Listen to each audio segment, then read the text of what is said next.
Les travaux de validation des projets de texte relatifs au cadre réglementaire sur l'industrie du capital investissement au sein de l'Union économique et monétaire ouest-africaine, présidée par le Conseil régional de l'épargne publique et des marchés financiers, ont pris fin ce vendredi 1er avril à Dakar. Les discussions ont permis aux différents acteurs de parcourir les projets de texte et de statuer sur la stratégie de promotion de l'activité au sein de l'Union. Le plaidoyer des acteurs de l'industrie du capital investissement a porté entre autres sur l'exonération fiscale totale à l'entrée et à la sortie sans condition. Du côté des administrateurs juridiques et fiscaux des États de l'Union présents aux travaux, l'on soutient que la création d'un cadre incitatif n'est pas basée uniquement que sur les exonérations fiscales. Faisant le point des échanges, Ripper Bossoukpe, le secrétaire général du CREPEMEF, est revenu sur les différentes questions soulevées lors des discussions. On a eu à examiner, je dirais, 3 types de tests. Donc le premier test, justement, comme il y avait une loi uniforme et une directive du Conseil des ministres, l'idée c'est que si on veut modifier ces tests-là, il faut aller avec des tests de même nature.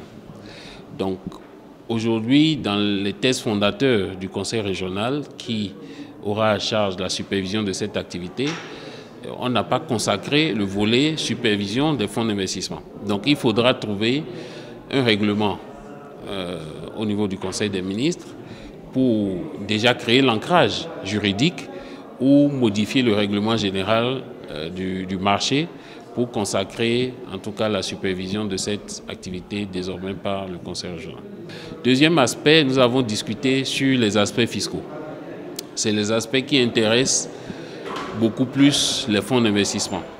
La question s'est posée de concilier les intérêts des États dont les budgets sont essentiellement fiscaux, mais de permettre également à ces acteurs-là qui bénéficient quasiment d'une exonération fiscale complète ailleurs. Il s'est agi de trouver un point de consensus et on y est arrivé, je l'espère, à travers le choix de l'instrument qui va quand même être ressorti des prérogatives du Conseil des ministres.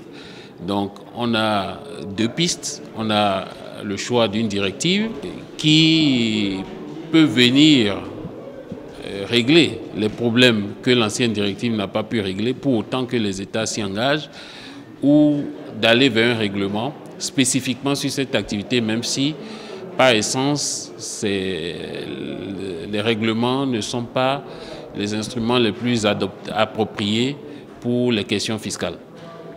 Et troisième type de test, nous avons regardé les tests qui doivent être adoptés par le Conseil régional en tant qu'organe de régulation pour la supervision, l'agrément ou l'approbation ou l'enregistrement de ces fonds et de leurs sociétés de gestion. Donc les pistes qu'on a essayé d'explorer sur les questions de stratégie de sortie sont le conditionnement, par exemple, de l'exonération fiscale à une obligation de réinvestissement des revenus tirés dans l'Union ou une sortie par la bourse.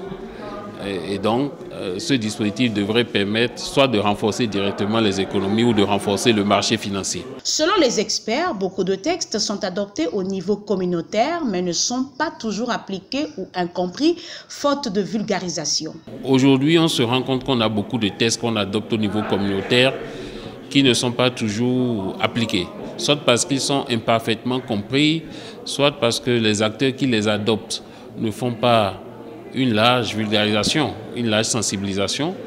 Donc on a retenu que pour ce test-là, on ait un dispositif d'information suffisamment efficace, que nous puissions aller vers la publication de guides didactiques et pédagogiques à l'attention des PME, la mise en place d'une plateforme qui comprendrait les organes et institutions communautaires, parce que les fonds nous ont exprimé des difficultés sur le cadre juridique, mais également sur les questions liées au rapatriement des devises, les questions de fiscalité.